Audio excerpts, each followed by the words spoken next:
Hello friends, welcome to my channel. আজ আমি রান্না করব লাউয়ের খোসা ভাজি। এজন্য এখানে আমি একটি লাউয়ের খোসা এভাবে করে কেটে নিয়েছি। আর এখানে আমি কিছু বরবটি নিয়েছি, আর 2টি টমেটো, আর একটি মাঝারি সাইজের আলু এভাবে করে কেটে ধুয়ে নিয়েছি।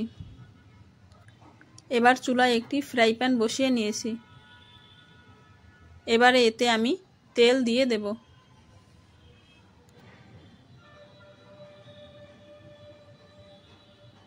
তেলটা গরম হয়ে গেলে এতে আমি হাফ চামচ কালো জিরা দিয়ে দেব।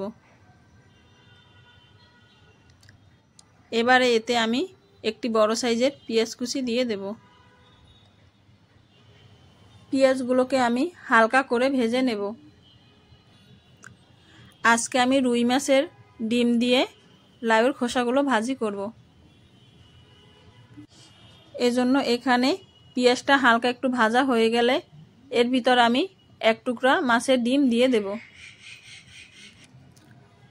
মাছের ডিমটা দিয়ে আমি এভাবে একটু ভেজে নিব।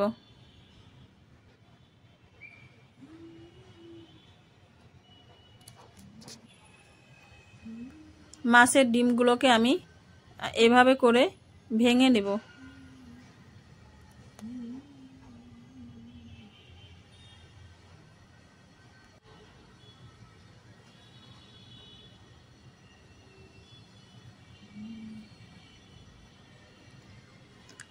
মাছের ডিমগুলো একটু ভাজা হয়ে গেলে এবারে এতে আমি লাউয়ের খোসাগুলো দিয়ে দেব।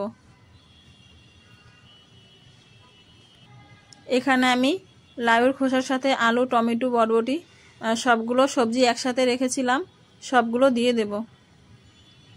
এবারে এতে আমি কাঁচামরিচ দিয়ে দেব। এবারে এতে আমি দিয়ে দেব হলুদ গুঁড়ো আর লবণ। এবারে এগুলো ভালো করে নেড়েচেড়ে মিশিয়ে নেব।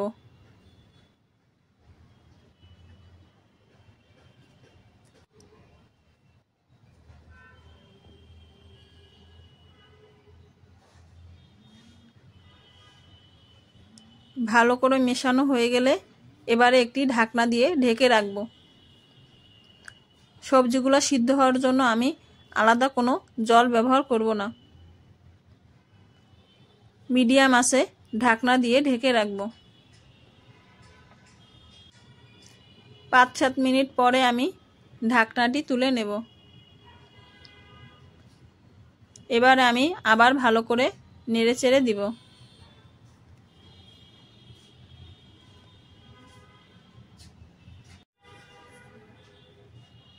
সবজিগুলো আমার ভালোভাবে সিদ্ধ হয়নি,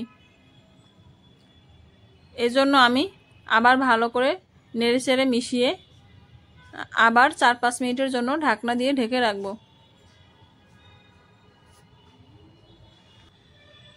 4-5 মিনিট পরে আমি আবার ঢাকনাটি তুলে নেব।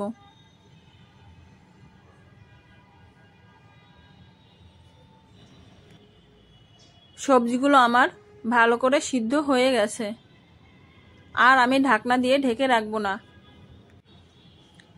এভাবে আমি ঢাকনা ছাড়া আরও কিছু সময় ভেজে নিব।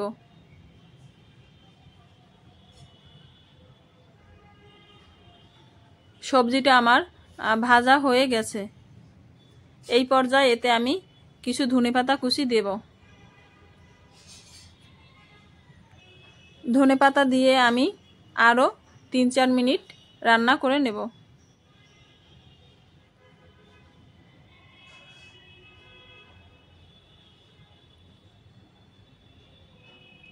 রান্নাটা আমার হয়ে গেছে। এই পর্যায়ে আমি নামিয়ে নেব।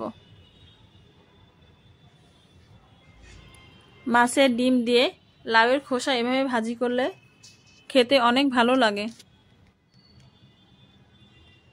ভিডিওটি শেষ পর্যন্ত দেখার জন্য সবাইকে অনেক ধন্যবাদ।